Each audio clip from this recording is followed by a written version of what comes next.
Hello students. आज का जो टॉपिक है मानव प्रजातियों के वर्गीकरण का आधार या criteria for classification of human races. मैं doctor N S. Yadav, associate professor BSR government arts college Alwar.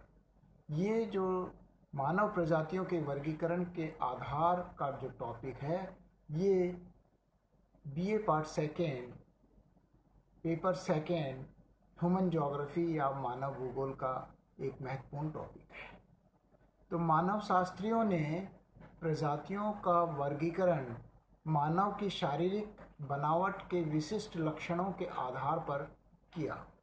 Doctor क्रॉबर के अनुसार मानव प्रजातियों के वर्गीकरण में केवल एक या दो लक्षणों को आधार नहीं मानना चाहिए। प्राकृतिक आधार व सही आधार वही हो सकता है जिसमें अधिक से अधिक लक्षणों को आधार माना जाए।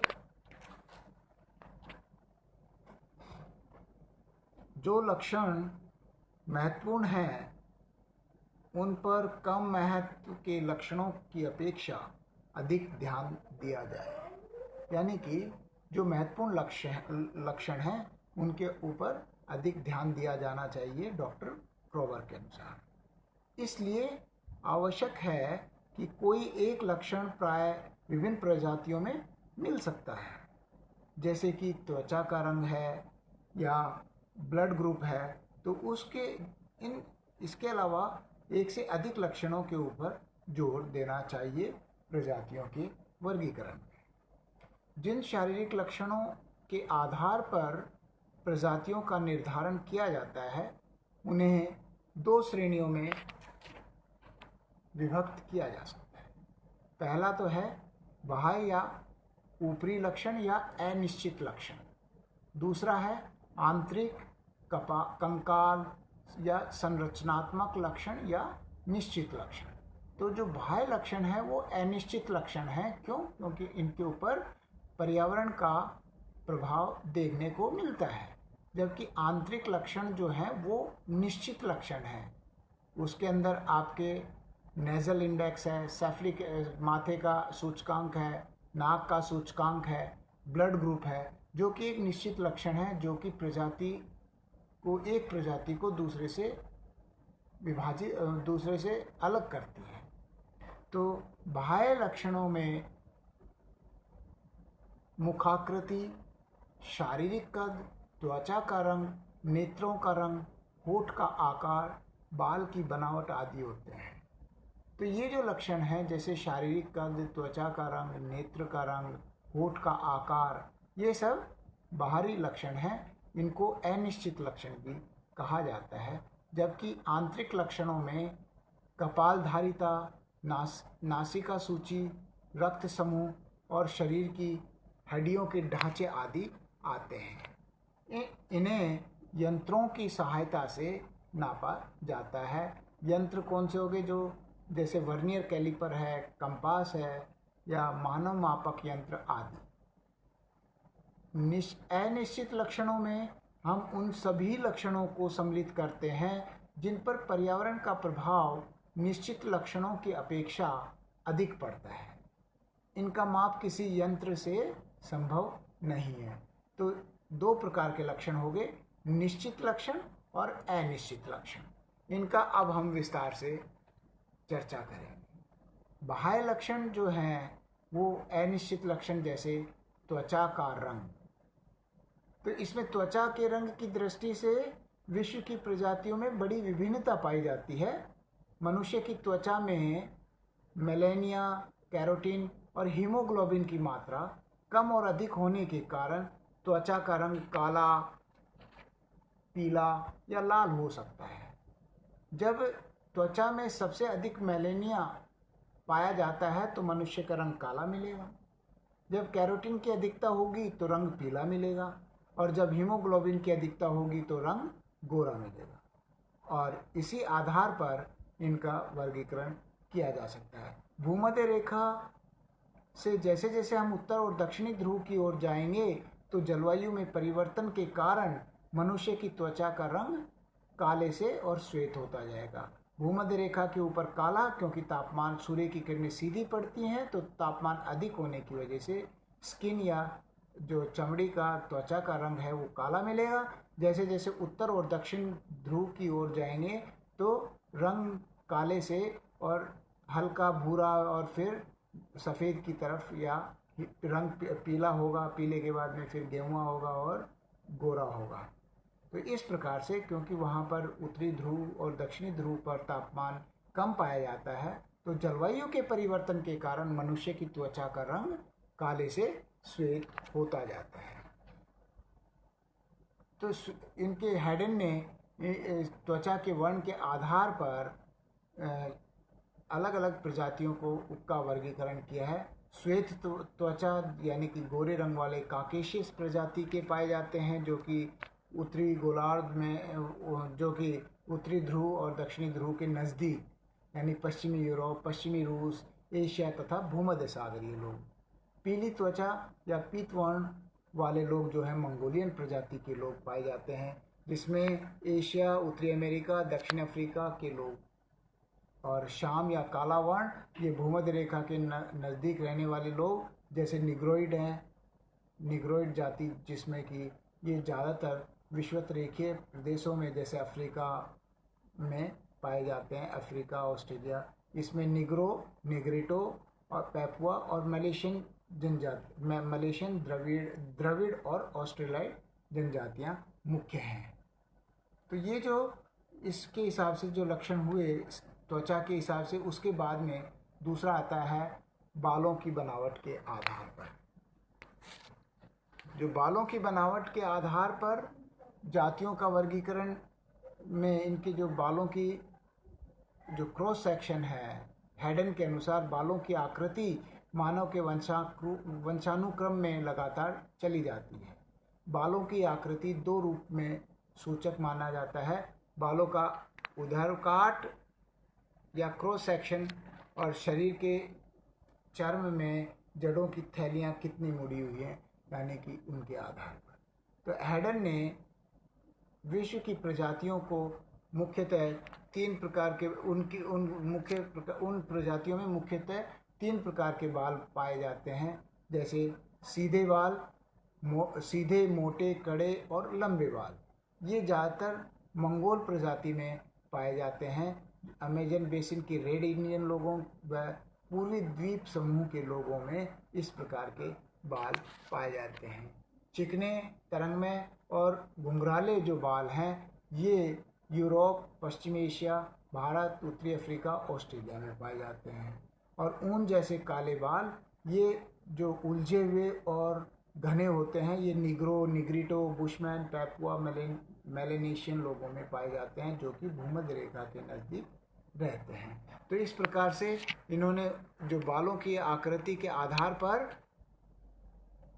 ये पाए जाते हैं।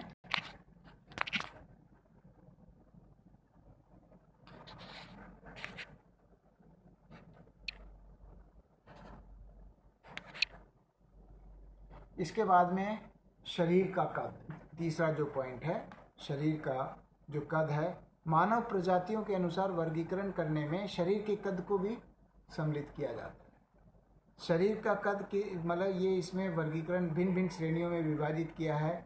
148 सेंटीमीटर से 158 सेंटीमीटर यानी कि नाटा कद, और 159 सेंटीमीटर से 168 सेंटीमीटर मंझला या मध्यम कद, 169 से 172 सेंटीमीटर लंबा कद और 172 सेंटीमीटर से अधिक बहुत लंबा कद।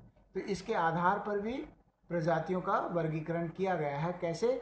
पिग्मी जाति के लोगों का कद कम पाया जाता है, नाटा, ये जो इनका कद क्योंकि 158 सेंटीमीटर तक पाया जाता है तो ये नाटा कद के, जिसमें चीन और जापान के लोग प्राय नाटे कद के होते हैं। तो शरीर के कद पर वंशानुक्रम प्रभाव अधिक पड़ता है, यानी हेरिडेटरी, तथा जलवायु, भोजन और निवास की अवस्थाओं का भी प्रभाव पड़ता है। सबसे लंबे कद वाले लोगों में नॉर्डिक लोग आते हैं, जिनका औसतन कद 172 सेंटीमीटर से अधिक पाया जाता है। तो ये कद के आधार पर हो गया। चौथा जो पॉइंट है, आँखों के रंग और बनावट के आधार पर। सामान्यतः सभी विश्व के लोगों में आंखों का रंग काला पाया जाता है। फिर भी आंखों की पुतली के रंग की दृष्टि से इनमें भिन्नता पाई जाती है। जैसे यूरोपीय लोगों की आंखों का रंग हरा या भूरा, भारतवासियों के आंखों का रंग काला पाया जाता है। तो आंखों के रंग में भेद, आकृति, उसकी आकृति में भिन्नता और के आधार पर इन प्रजातियों का वर्गीकरण किया जाता है। जैसे कई लोगों की आकृतियां जो हैं वो बादाम, उनकी आंखों की आकृति बादाम की तरह तिरछी होती हैं, कुछ की क्षैतिज अवस्था में होती हैं। तो क्षैतिज अवस्था की आंखें यूरोप, उत्तरी अफ्रीका और दक्षिण पश्चिम एशियाई लोगों में पाई जाती है, जबकि मंगोल जाति के चीन और जापान के लोगों की आंखों की फटान तिरछी होती है। तो इसके आधार पर प्रजातियों का अलग अलग प्रजातियों में अलग अलग आकृति पाई जाती है। इसी प्रकार से 5वां पॉइंट है होठ के आकार।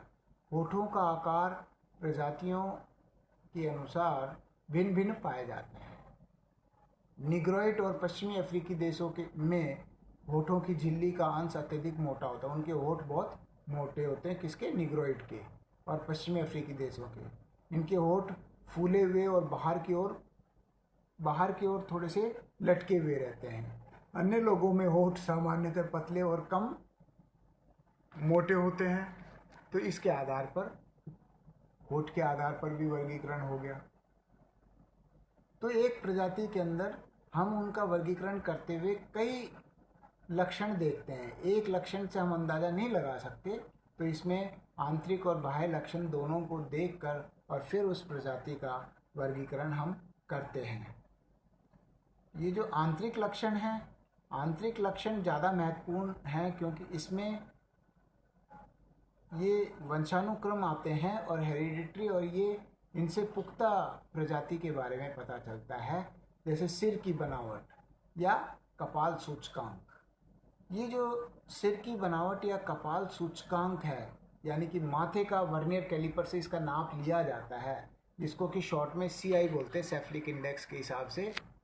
तो इसमें सिर की आकृति को प्रजाति वर्गीकरण का मुख्य आधार माना है।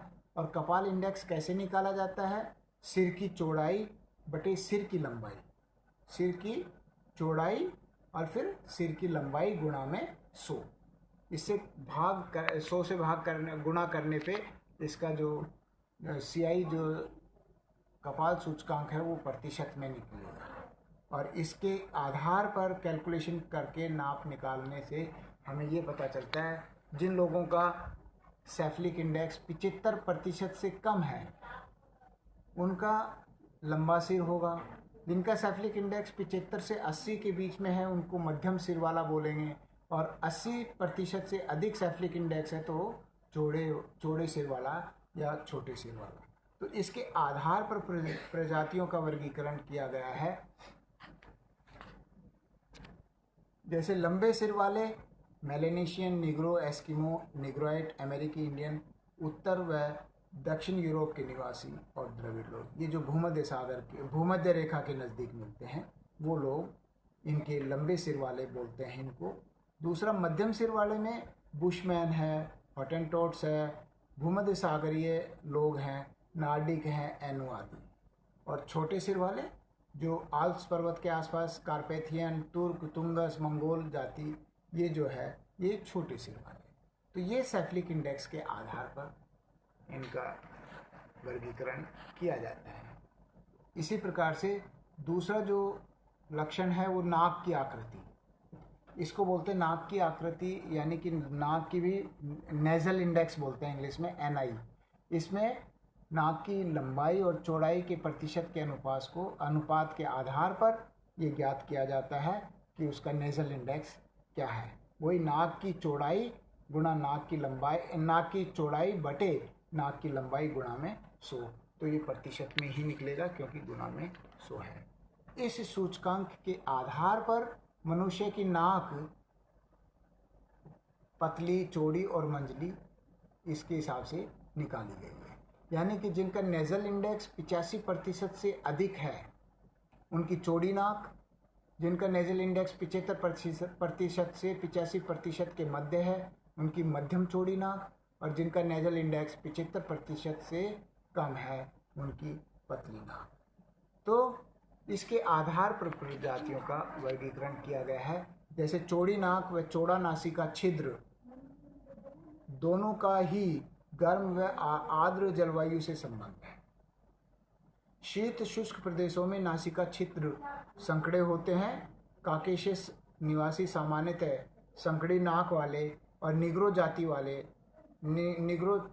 जाति प्रजाति का चौड़े नाक वाले तथा मंगोल प्रजाति में मध्यम नाक वाले लोग पाए जाते हैं। तो इसके आधार पर ये जो सेफलिक इंडेक्स और नेजल इंडेक्स हो गया, इसके अलावा एक जो महत्वपूर्ण है वो है निश्चित लक्षणों में रक्त समूह। तो रक्त समूह के आधार पर भी प्रजातियों का वर्गीकरण, जिस प्रजाति में कौन सा रक्त समूह अधिक पाया जाता है उसके आधार पर उसको विभाजित किया जाता है। रक्त समूह एक ऐसा लक्षण है जो पर्यावरण से कम प्रभावित होता है। यह लोगों में भिन्न भिन्न समूह में पाया जाता है। रक्त समूह के आधार पर विश्व की प्रजातियों को सुगमता से अलग अलग भागों में विभाजित किया जा सकता है। 4 प्रकार के रक्त समूह हैं, ए, बी, ए बी और ओ। फिर इनके पॉजिटिव ए पॉजिटिव ए नेगेटिव ये हो गया। तो मेन जो ग्रुप हैं ब्लड ग्रुप ए बी और ओ, ये जो चारों प्रकार के रक्त समूह हैं इनके आधार पर उन्हें अलग अलग प्रजातियों में रखा जाता है। रक्त समूह के आधार पर विश्व की प्रजाति विशेष को दृष्टिगत किया जाए तो प्रत्येक प्रजाति में सभी प्रकार के रक्त समूह के लोग पाए जाते हैं, लेकिन औसतन कौन सा रक्त समूह अधिक पाया जाता है उसके आधार पर इनकी उस रक्त समूह में उनकी संख्या सर्वाधिक कौन से रक्त समूह में उसके आधार पर इसका वर्गीकरण किया गया है। तो सामान्यतः जो यूरोप प्रजाति है, यूरोप के निवासी हैं, उनमें ए रक्त समूह पाया जाता है, जबकि मंगोल प्रजाति वाले जो चीनी और जापानी और पूर्वी एशियाई लोग हैं इनमें बी रक्त समूह अधिक पाया जाता है, और निग्रो और निग्रेटो में ओ रक्त समूह अधिक पाया जाता है।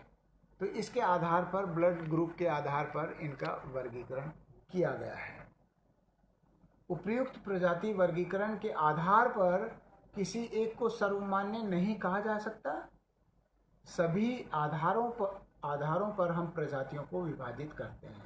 मतलब मैक्सिमम इनमें देखेंगे कि कौन कौन से इनके गुण मिलते हैं, उस ज़्यादा से ज़्यादा इनके जो पैरामीटर्स हैं अब वो एक प्रजाति में कौन से पाए जाते हैं उसके आधार पर उस प्रजाति को दूसरी प्रजाति से अलग या उसका वर्गीकरण किया जाता है। तो इस आधार पर ये जो हमने प्रजातियों का जो वर्गीकरण किया है, ये बाह्य लक्षण और आंतरिक लक्षण, इनके आधार पर ये जो क्वेश्चन बनता है ये बड़ा इम्पोर्टेंट क्वेश्चन है, और इस क्वेश्चन को आप अच्छे से तैयार कर लें क्योंकि परीक्षा में ये आता है। और ये जनरली एंथ्रोपोलॉजी या मानव शास्त्र का टॉपिक है जो कि ह्यूमन ज्योग्राफी के अंदर भी है। तो ये बहुत इम्पोर्टेंट टॉपिक है। क्लासिफिकेशन ऑफ ह्यूमन रेसेस का क्या क्राइटेरिया हो सकता है, तो इस क्राइटेरिया के आधार पर हमने बाह्य लक्षण और आंतरिक लक्षणों के आधार पर ये इसका वर्गीकरण किया है। तो स्टूडेंट्स ये जो टॉपिक है आप अच्छे से तैयार करें। Thank you. जय हिंद, जय भारत।